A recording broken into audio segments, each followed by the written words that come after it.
What do you do when your partner has some weird kinks that you just don't want to participate in? Kink is an umbrella term used to describe a wide range of sexual activities that are considered to be unconventional or outside the mainstream. Spanking, dripping candles on the skin, participating in orgies, swinging, and role-playing. These are all considered to be kinky. Anything not kinky is said to be vanilla, but don't get it twisted. Vanilla sex can be really fun too. It's amazing. By the way, vanilla does not mean boring, but we can talk about that at a different time. Kinks are fairly common, but that doesn't mean you and your partner will share the same kinks or desires when it comes to sex, and your preferences are valid.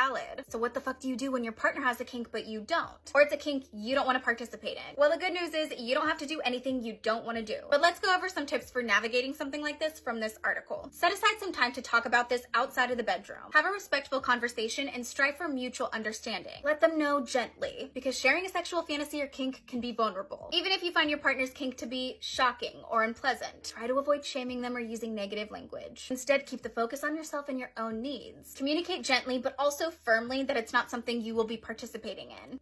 It's okay if you can't or don't want to. You can just explain and leave it at that. You have the right to say no to anything at any time for any reason. Next, try to figure out how important this kink is to them, but don't try to change them. Some people may fantasize about or enjoy a particular kink, but they don't mind going without it if their partner isn't into it. If this describes your partner, you can have an open discussion about how both of your needs are going to be met in the relationship. For other people though, a specific desire can be part of someone's sexual identity and something they need to experience to be satisfied. If that's the case for your partner, wanting or expecting them to set this part of their sexual identity aside can be unrealistic and even hurtful. Next, try and compromise. If your partner wants something that you don't, there may be other ways to explore together. Maybe they want to have a threesome, but you know you don't want to. Instead, you can compromise. Watch porn that has a threesome, and then, I don't know, engage in dirty talk. Finally, know when it's time to let go. If the kink is central to your partner's sexual identity and you can't compromise, the relationship may not be sustainable long term. Even if you really love them or care about them, it's okay to let the relationship go if you're not getting your needs met, if they're not getting their needs met. All relationships are different, but sometimes couples explore consensual non-monogamy and it really works because it allows them to connect with other people sexually, emotionally, mentally. But don't jump into something like this. It's not a quick fix and it's not a simple solution. There needs to be a pretty strong foundation of trust, communication, and setting clear boundaries before bringing other people in.